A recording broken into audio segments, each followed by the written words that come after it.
ever felt frustrated and helpless after listening and doing everything your vet told you to do, but it only made your sick pet worse and not get any better? That's me in 2008 with my first adopted cat, Meehl. I did everything the vet told me to do, and I realized she wasn't getting any better and only worse. So I decided to look into alternative health options and was drawn to the stories of holistic pet service entrepreneurs and their transformative journey, overcoming obstacles, chasing their passion, and creating a movement that has caused a ripple effect of positive change in the lives of their clients and pets around the world.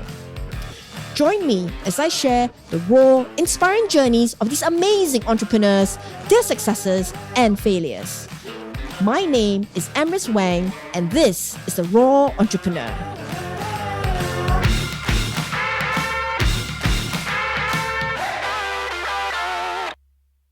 Good morning, afternoon, evening, wherever you are in the world right now. This is Emrys Wang of The Raw Entrepreneur. Today's episode is with a very special lady who caught my attention when the documentary The Dog Doc premiered at the 2019 Tribeca Film Festival. I watched her interview with Dr. Karen Becker and Rodney Habib. She had that je ne sais quoi about her that I told myself I would like to speak to her one day. I'm very blessed and grateful that day has come. Cindy Meehl is an award-winning director and producer whose creative eye weaved the most moving stories like The Dog Doc and Buck to share with the world. She's an avid supporter of animal welfare, and her work speaks for itself. This is her story. Who is Cindy Meehl, please? Well, that is a loaded question. I am a Southern girl. I grew up in Mississippi, and then I moved to New York when I was in my 20s, and I'm 64 now, so I have seen many years. And when I moved to New York, I was in the fashion business and was a fashion designer. But somewhere along the line, after having children, and I was always a passionate horsewoman, so I was very enamored with Buck Brannaman's methods of horsemanship, which I felt like I had never learned growing up. And once I learned the way that he was with horses and the people around him were with horses, I felt so bad about how I had done it that I felt compelled to make a documentary about Buck Brannaman, which was called Buck. And that's what got me in the film world, because I was really fashion designer, artist, had not really studied film or anything, but I thought the only way to bring this story about horses to the public, I mean, I could teach people in my backyard or tell them about it, tell them to go see Buck, but I couldn't reach that many people. And I felt so moved by it that I made that film, and the film did well. So it just led me on this crazy path. And you have to realize I was 50 years old at the time, or 49, 50. So it's funny how just little things can show up in your life and it just changes your entire world. So since Buck, we've made 10 films, a music video, and an educational series. And we have 2 more films in the work, and we're shooting this video tomorrow about the dog shelter in our local town. It's amazing. So I don't know, is that enough? Who I am is a loaded question. I hope I'm a very compassionate animal person. That's and mother and wife as well. So you've always been an animal lover since you were a wee one? Oh yes. We started with getting ducks for Easter, and I always wanted a horse. I don't know why. I know. I went when I was 6 to a birthday party, and they had a pony in the backyard for the kids to ride, and that was it for me. That was all it took, and I was horse obsessed. So after that, and then we got a dog somewhere along the way, but my mother wasn't really much of a dog person. I mean, she liked them, but I was once again obsessed with the dog, and it just now I've had many dogs. So yeah, I've always cared about animals. So what made you go into fashion design in the first place? Well, I also like fashion quite a bit. And it's creative. I mean, I think, art is creative, fashion design is creative, making movies is creative. And so I suppose that's the other piece of my life that I find very fulfilling, is to create things and to So have an artistic sense about everything, my home, everything. So how would you describe, your artistic fashion style? oh, that's a good question. I I always believe that fashion is individual, and that people don't really need to follow trends, that they need to find a style that works for them, and works for them and their body and their mood. And I love people who are individual dressers that will put together a style that is maybe unique to them. My youngest daughter was just great at it from an early age. She would put together the craziest outfits ever, but it just always worked for her. And to this day, she kind of has a hippie chic style, I would say. I mean, both my daughters have great style, but I love the fact that they're both very different and individual. And I think that good style means it looks good on you, not that you followed the latest trend. So you're actually quite detailed oriented if you're into fashion, and I would say you're quite crafty with your hands, maybe. So, I mean, this office that is now the film office downstairs was my art studio, or technically still is, but I don't have time to make art so much as as films. But I think creativity and craftiness is really everywhere around you. It's how you set your table. It's how have friends over, and how you arrange the table and the food and everything. I don't think any people say, oh, I don't have any artistic ability. And I never believe that. I think art is everywhere. It's everywhere you look, if you only look at it that way. So, down to the food on your plate, how do those colors look? If it's all white, or if it all sort of becomes monochromatic, like, find a plate that makes your food pop, and make sure that you have colors on your plate that make it appealing. Like, I don't think that creativity stops on a canvas or on your clothing, or even in a film. It's everywhere. So because wow, you have a very strong independent artistic streak in you. I mean, I hope so. because I watched Doc thanks to you, for arranging that special viewing for me in Singapore. Again, I still wish that it was available in Singapore for everyone else to watch, because it's such an amazing documentary. But what I loved is, a lot of people, when they watch documentaries, they follow the storyline and they love the characters in there. But for me, well, I would say that I'm a little bit arty, but not as successful as you are, as accomplished as you are. Um, but I'm always aware of how the camera looks, how the story pans out, and that is the director behind the film. That is the person who sees the big storyboard picture, to create the story to come to life. And if it's one thing that like the awards and accolades that you've had for all the films that you've done has shown, is that you have a very creative visual eye, and to me that is so beautiful, because you weave in your passion and love for animals into that, to carry a story, to send a message to people.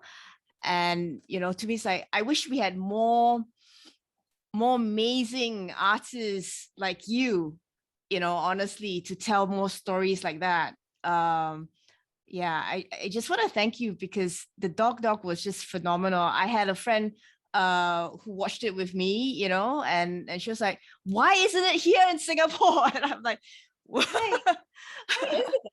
And y'all need to call Film Rise as our distributor, and mm, they do have international rights, and you know, get a group of people and demand it. I'm sure.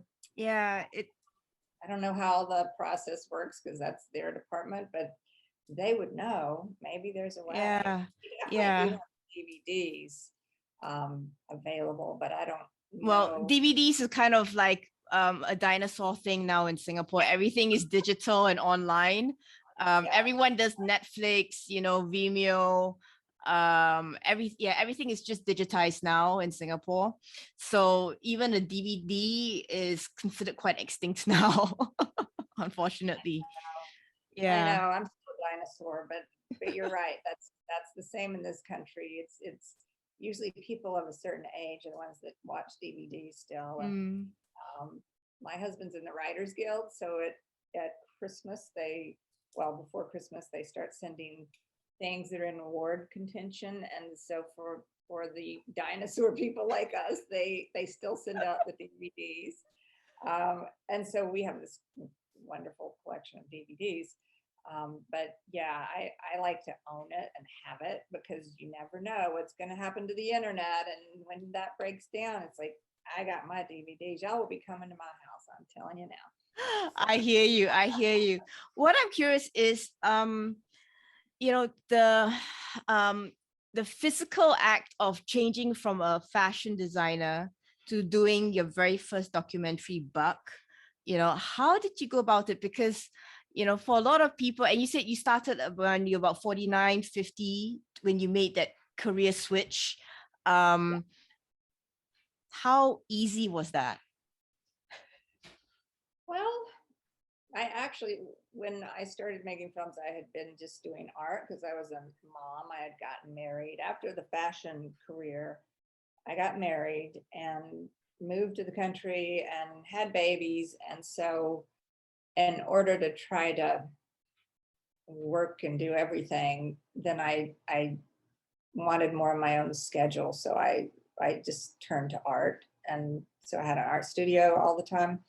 And that way I could, you know, work kids and art and that type of thing. So I did go from art to film, I would say. And I think at the end of the day, I look back at it and I remember it being really hard, but it never occurred to me not to do it, you know, because in a way it was the craziest thing ever. I mean, I've told this story before, but I was at a Buck Brannaman clinic and it was lunchtime and he was sitting by himself, and I just had this burning desire that somebody should tell the story. I thought that you know, he was inspirational.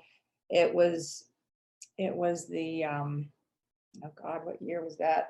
It was around 2008, and there had been the stock market crash in here. I don't know how globally that affected everyone else, but people were kind of depressed, and the economy was falling apart. And you know, I think that sometimes being around a bunch of cowboys, that there's a real work ethic. There's no whining. Like you have incredibly hard days, and horses, you know, are always interesting and challenging, and it just seemed like these were some really tough people, and that no matter what came their way, it was not hard. Well, it was, let's put it this way, it was hard, but you just do it, you know, you toughen up and you do it. And I thought America needs a little toughening up cowboy love is what they need. And so I just thought that not only was his story really inspirational, but the way he was with animals and the parallel between, even though it was a movie about horses, there was such a parallel between, you know, humans and life and horses, and the connection between them. And humanity and animals, and there was just so much there. It was just too good to be true. And I thought this would be an amazing story. And at the time they were talking about making he had written a book about his life, and I thought no one's going to ever play him and be like him.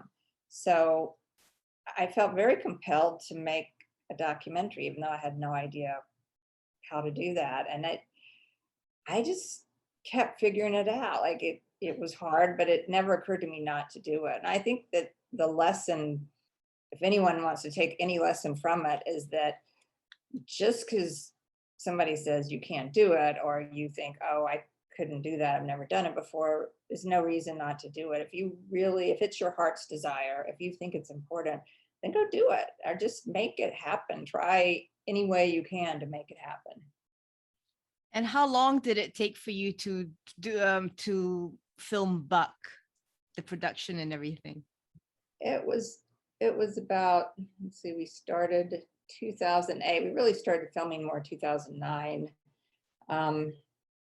And the film came out in 2011 at Sundance. So I'd say 2.5 years. Wow. Is that a normal time frame for a documentary to be made, usually from conception to finished? Documentaries are very different. I mean, some people, if you're filming a rock concert, you can pretty much film it in a short amount of time and maybe do some interviews, and maybe it would take you less than a year. But I know there was a film that I was executive producer on called For the Birds, and that director, Richard Mirren, who's an amazing director, he spent 7 years following that story. So with a documentary, you can't hardly put a time frame on it. I've known them to be very quick, and I've known them to be years and years, 10 years even. I would say the average for me would be 3 years, that it takes 2 to 3 years to make a documentary. And could you share a little bit on your creative process? Well, it's different, because if I'm directing, it's very different, because you're wearing all the hats, just about. I mean, you're directing everybody that's working on the same film. And when I do executive producing, it's different. Like with Unbranded, I was extremely involved with every phase, just about, and even directed some side shoots while the other crew was off in Montana, filming cowboys. So it really just depends on the film that I'm working on as to how much I'm involved. But when you direct, I directed Buck and I directed the dog doc, and like the music video and stuff. And so you're doing a little bit of everything. You're having to try to decide what your story arc is, and how to tell the story, and how to film it, and exactly where you're going to film things. And sometimes that dictates itself, and sometimes you have to get more creative. Did that answer your question? I'm not even sure. Well, so what made you decide to do the dog doc? Well, when I had finished with Buck, it was interesting, because I just thought, I'm going to do this film and that's it. It didn't never occur to me to do a different film. I wanted to make a film about Buck Brannaman. So when it was done, and it won the audience award at Sundance, and it just started winning all these awards, then everybody kept saying, well, what are you doing next? What are you doing next? As if I had projects lined up. And it was kind of an odd question, because I'd never thought about it. And I'd be on stage and people would ask me that, and I thought, well, you better think of something. And I immediately, the first thing that came to my mind was, I would like to do a film about Dr. Marty, who I had actually been taking my own dogs to for years. Because in the same way that Buck Brannaman really changed my thoughts and ideas about horses, and how to think about a horse, and how to work with a horse, the same thing had happened with Marty, is that he had shown me a whole new way of animal health. which was so effective. I mean, he saved, I had a Shar-Pei at the time when I first met him, and she was literally dying at 6 years old. So I was so distraught about it. And some person in a store, in a dog food store, said, you should take the dog to go see Dr. Marty. And I didn't think she'd make it there. That's how sick she was. So I did. I was able to get right in. He was amazing. He called me the day that I called, that same day, and said, you know, I have an emergency. And he called at 11 o'clock at night and started talking to me for half an hour. I couldn't believe this person had that much compassion. And he shifted my entire idea about animal health just in a matter of, you know, that phone call, pretty much, is because I was just stressing over it and I was so worried about it. And he was like, you know, you've just been suppressing this for years, because we had her on antibiotics and steroids and all these things chronically, because she'd be fine and then she'd get sick, and she'd be fine and she'd get sick. He said, you're just keep repressing everything in her body that she's trying to get out. He said, let's help her detox. And no one had ever said that. And no one had ever said, take her off the medication and we're going to give her some homeopathics and some supplements and see how she does. So that kind of changed my path there, is that from then on, I went to him, I went to his clinic, and all my animals just thrived. And that dog that was dying at 6 lived until she was 12. And she, not only did she live, she stopped getting sick like that. She started acting like a puppy at 6, which 6 is not an old dog, as you know, but she became a different dog, like right before my eyes, within a matter of a month. I could not believe it. So I thought, just like with Bug, I thought people need to know this. Like, why isn't everyone doing it this way?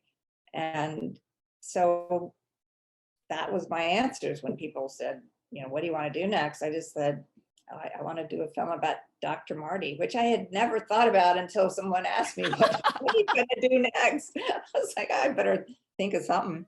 But I really meant it. I really wanted to.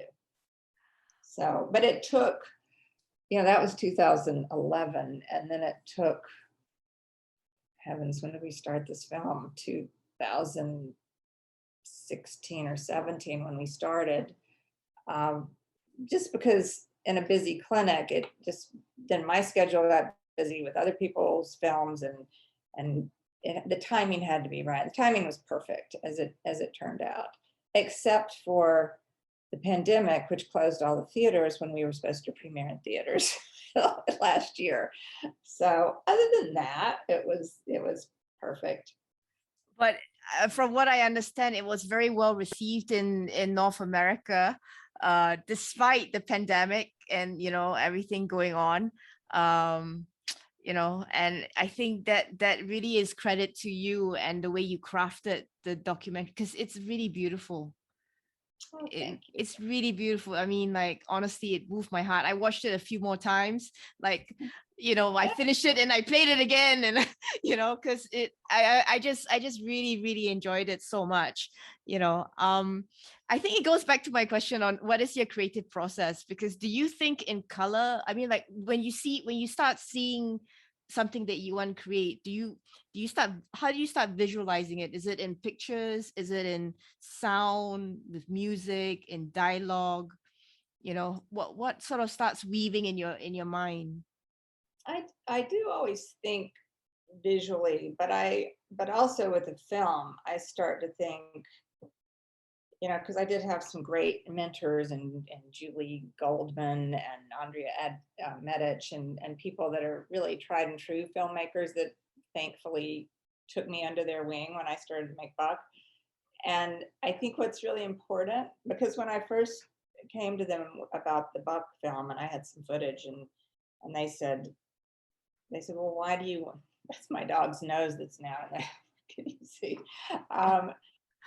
They said, well, you know, there's a lot of interesting people out there. You know, we all know interesting people, but would they make a good film?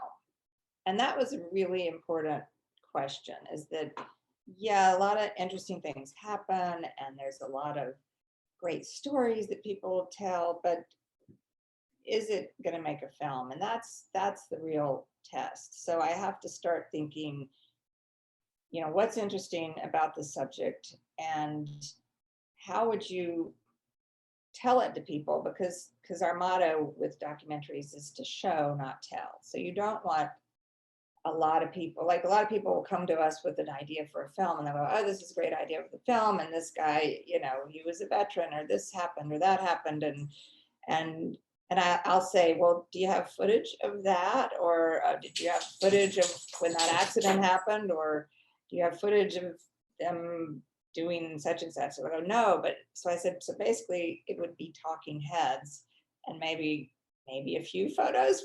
So it's important to be able to have a compelling story that hopefully is happening now, or at least that you have great archival footage for. That's how you can do a piece on a famous person that has passed away, is that usually there is footage of them. For a bunch of people sitting around and telling you about them does not tell you that much. Does that make sense? So for me, the creative process is, why is this person interesting? How would you tell the story? What makes them interesting? What is it that moves me? So like with Buck, what moved me was, I thought he was the perfect message of, tough work ethic person, and also his sensitivity with horses. I mean, he's very much about, there's not bad horses, there's just, people that aren't talking to them in their language. And so it makes you more aware of your presence, whether it's with a person or with an animal. Like, you can't blame the animal. It's not a bad dog. What are you doing?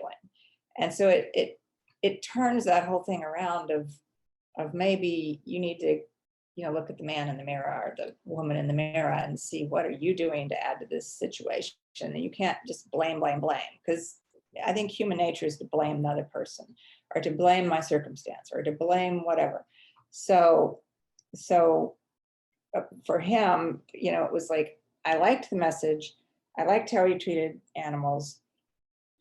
And so because of all that, we had teachers, say every teacher should watch this, every parent should watch this. We had people in prison saying they had shown it to the incarcerated people there and how it had changed their lives. And they would send us letters that would make you cry about how watching his story, because he was also had suffered abuse, was so important. So going back to the process, I know I start to ramble, but going back to the process is you have to decide, why is the person important?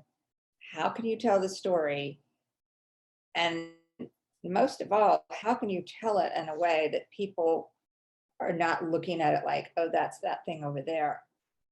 This story moves me. I need to watch it because it's about me somehow, some way, whether I'm a teacher and maybe I'm interacting with this child wrong as far as how I'm approaching them to make them learn, or this is a troubled child, just like it's a troubled horse. Like, how do I go about it? So if you can't create a documentary that adds more than just a story of this person or that person, then I feel like for me, I failed. Like, it has to make it personal for you, or personal for, the truck driver or the school teacher or the prisoner or anybody. I have to have something that's going to reach the human nature. So what would you say is your guiding, like, ethics or values? How much of you goes into the work itself and gets translated out? That is a good question. Well, I thought it was a real compliment when I was at a dog doc screening. We went to a lot of festivals with the dog doc, and a guy came up to me afterwards. I didn't know him, but to me, it was one of the biggest compliments I'd gotten. He said, I can tell that this was your film because I loved Buck so much, and this is the same kind of, I mean, not like it's the same film, but it has the same heart. And I was so moved by that he could see that, that because it was what I find important. I was trying to get to the emotion, certainly with the doctors and the people.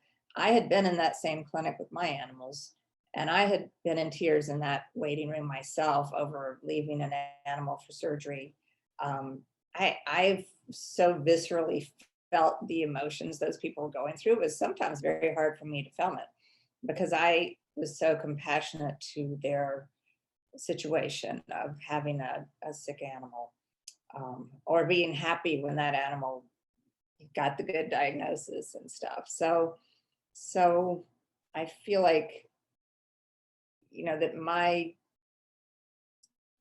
I'm always trying to move people in a positive. I've said this before, like I want to have a more uplifting film. There's so many documentaries, and they are so deserved, that have some pretty grim messages.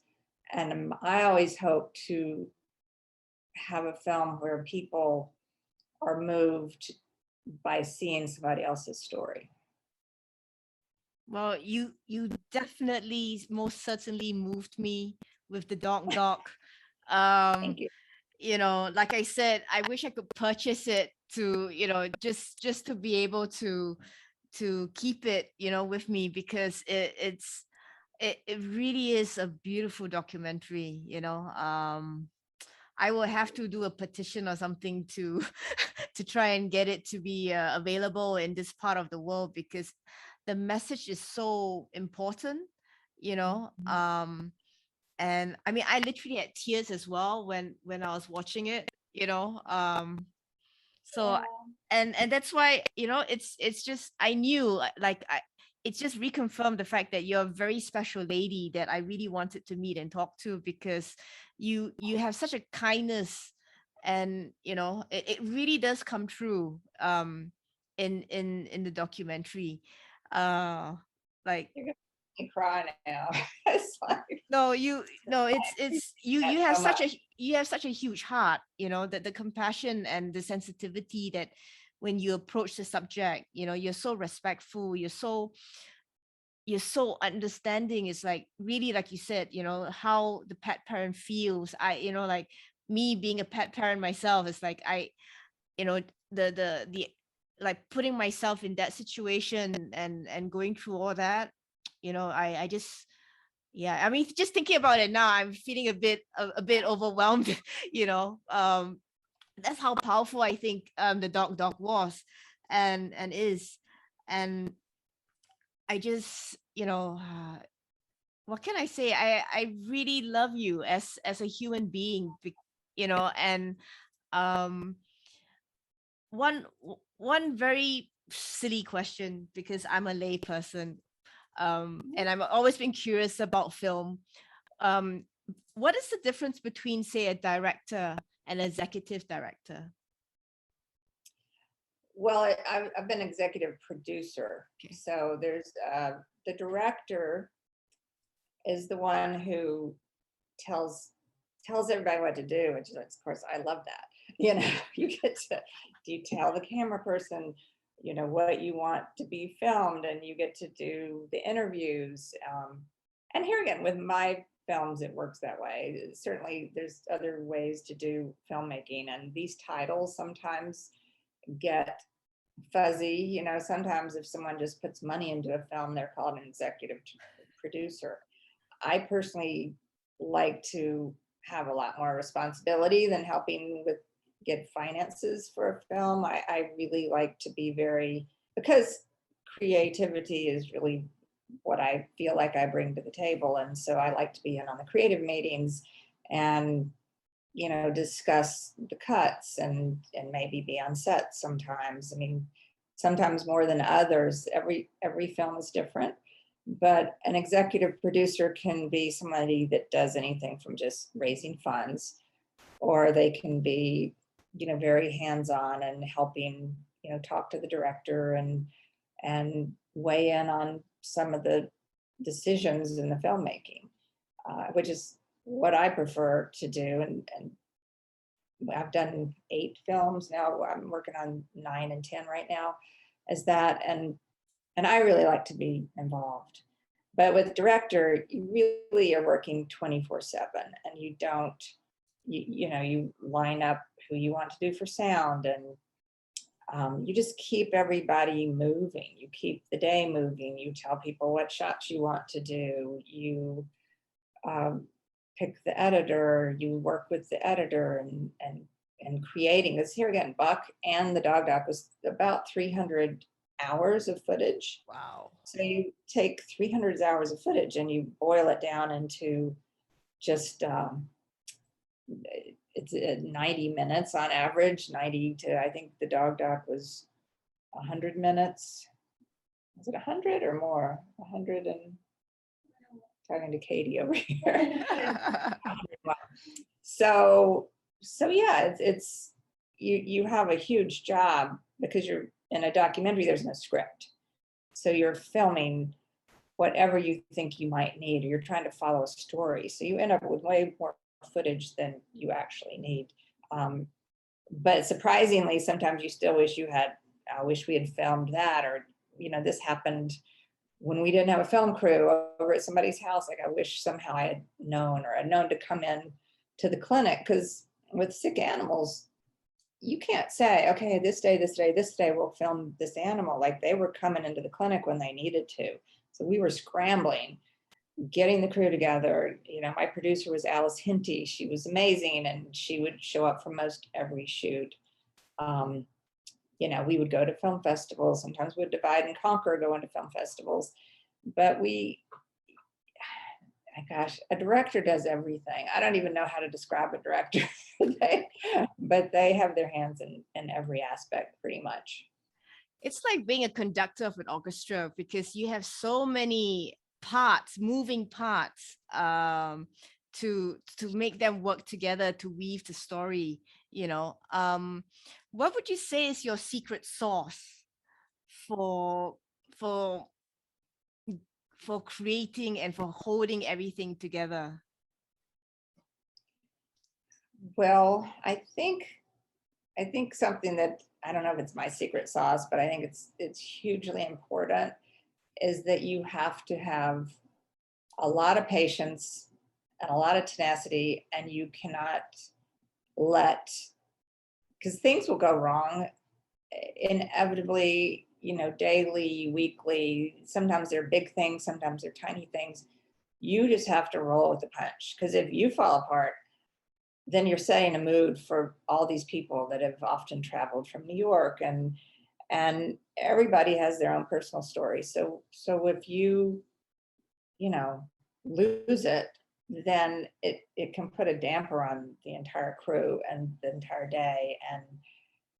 And so no matter what, you have to try to keep everybody positive. And if there's a conflict or somebody's upset about something, then in my opinion, it's my job to make that situation smooth out, and to keep the peace and to keep everybody happy. And it's inevitable with when you have a lot of humans, that sometimes things don't go smoothly, and there's some people that are going to get more ruffled than others. And I think that to have a happy, healthy environment for your crew is probably the best thing you can do. Not to mention the people you're filming. I mean, the trust that you need to establish. You might fool somebody one day, but you're not going to fool them every day, and you're not going to get a true story from them if you don't really care, and if they don't trust you. And I really care. I care too much most of the time, I think. So getting that trust was always amazing to me, that people trusted me so much to put their vulnerable story on camera, and they would answer questions. I do love to talk to people about their life and personal things, and I love to interview you. I mean, my husband used to always call me Oprah too, or he still does. And that was before I ever made a film. He just was like, you you like to know everything. And it's not that I'm nosy, it's just because I really care and I like to know, what makes people tick. And I'm not afraid to ask those questions, because coming full circle to you, I was a very shy person growing up. And I used to think, but if somebody asked me a question, I'd have lots to say. So I knew from growing up that way that just because you're shy doesn't mean you don't have an opinion, or that you don't, think deeply about things. And so if somebody would ask me, I would just rattle on. So I always thought, people aren't going to just offer information. You have to ask them. And sometimes you have to ask them a very personal question. And if you do it because you really care and not because you just want some gossip to tell somebody else, they know the difference. And I think that for me, and doing interviews, and whether it was with Buck or with the dog doc, that it comes in handy, because then people open up to you. And I'm always amazed and honored that they do open up so much and tell you their story and tell you some of their deepest thoughts, and sometimes tell you things that you never saw coming. And I'm always so honored when they do. Yeah, I understand that, because since I started my podcast, I've been interviewing a lot of amazing people that I've admired and had the opportunity to meet, like you. And sometimes they open up in such a way and tell me things that they might not have said before to other people during an interview, and then my heart gets really touched, because it's like, wow, you trusted me to open up with me and to be vulnerable. And what would you tell people, like some people are so afraid to be vulnerable and open up, to share, and they worry about what other people think. How would you advise these people if they were, they wanted to be one, or with a brand, with themselves, with the world, like find their own identity, when people are starting to grow as a person, how vulnerable or open should you be, honestly? Well, it goes back to the person you're talking to. If that person wants to exploit you, then you should be guarded. You should keep it to yourself. But if it's a person that is a friend and someone that you do trust, and they're not there to manipulate that information, I think it's very liberating sometimes to just let people know how you feel. I think certainly in this country and these days, what's not liberating is if you want to decide to talk politics with somebody, because it's so divisive, that people, and I don't know about Singapore as much, but people here, it's like, you cannot talk. It used to be that you could have a conversation and disagree. And these days I find it unfortunate that people almost demonize you if you don't have the same opinion as they do. And so in that case, I'd say don't share your opinion. Maybe I have a reason to feel like this, but why get annihilated by somebody that's never going to change their mind? I do think, though, if it's a friend or it's somebody that you trust, and they're just honestly interested in you, then it's okay to be more vulnerable. Am I answering the question? I'm not sure. I think I'm also searching for the right way to ask the question and answer. I think you're helping me find this thing which I'm going to mull over.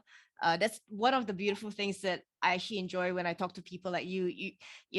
I actually, every time after an interview, I actually sit and think about the conversation and how it applies, how I can apply it to my life as well.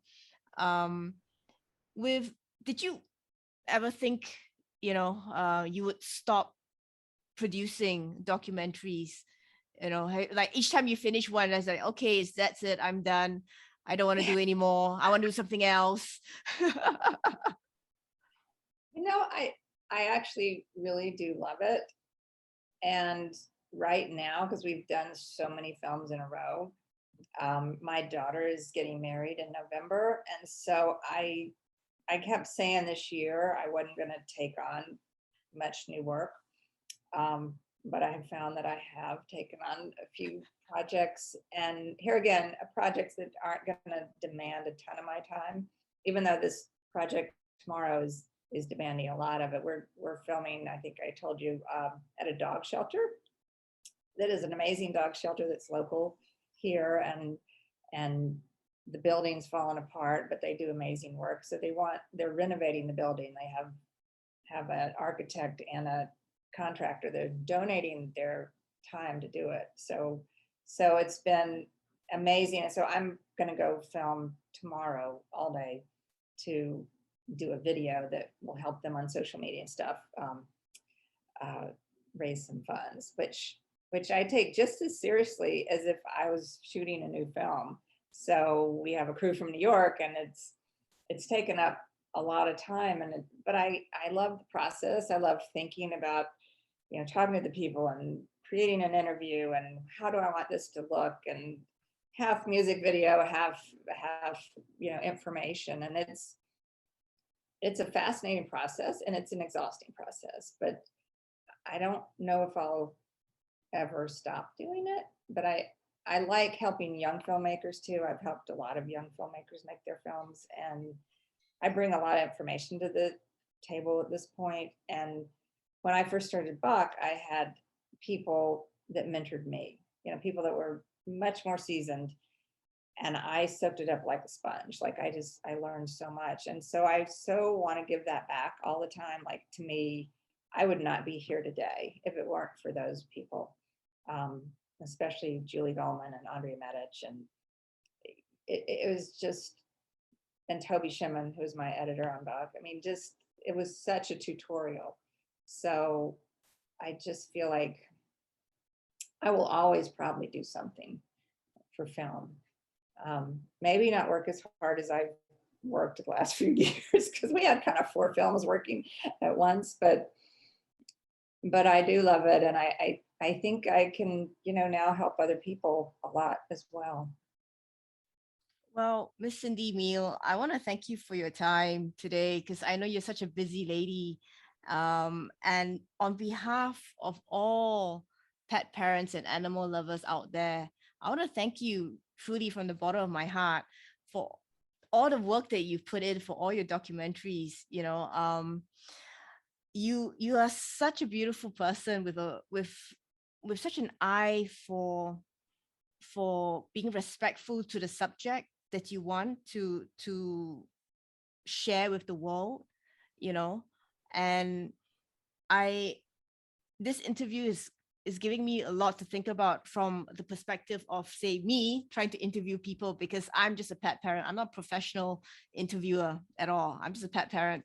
So, I just want to thank you. I'm a professional interviewer. You're very good at it. And I've been interviewing a lot of people. I'm not kidding. You've got to stop saying that right now, because you are professional and you are really good. You ask good questions, and you're very thoughtful, and you listen. And see, that's the most important thing to do an interview. But I'm sorry to interrupt you, but I'm just wanted to say you are a professional. Oh my goodness. You made me blush now. But thank you for that. Thank you for that encouragement, because if there's one thing, I just want to at least always be respectful to whoever I interview, and I try not to put too much of my biasness into the interview, because I just want the person to be able to share their story, but at the same time, so with you and your art, I mean, I think God gave you a gift, starting when you were a wee one, and having such an independent artistic streak in you, I think we're really, really blessed, because if it wasn't for your artistic flair, we wouldn't have, amazing documentaries to uplift us, to inspire us, especially with these times now. These are quite challenging times for people. And I have to say, if people would have asked me, what would you like to watch?